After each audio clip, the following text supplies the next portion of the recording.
தோம் பஞ்சம் தீர்த்திடவே மலையேறி நின்ற முருகா சரணம் ஷண்முகா. காவடிகள் ஆடி வர காவலுக்கு நீயும் வந்திட ஞானப் பிரம்பை கொண்டவா ஞான கோலம் கண்டவா. சென்னிமலையில் அமர்ந்த ஞான தண்டாயுத பாணியே மலையேறி நின்ற முருகா சரணம் ஷண்முகா.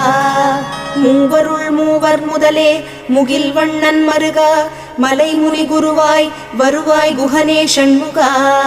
தேவர்கள் சேனாபதியே திருமந்திர நாயகா மலையேறி நின்ற முருகா சரணம் ஷண்முகா.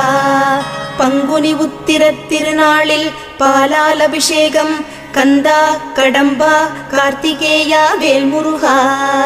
கல்வி செல்வம் புகழ் தந்திடும் சிரகிரி வேலவா மலையேறி நின்ற முருகா சரணம் ஷண்முகா.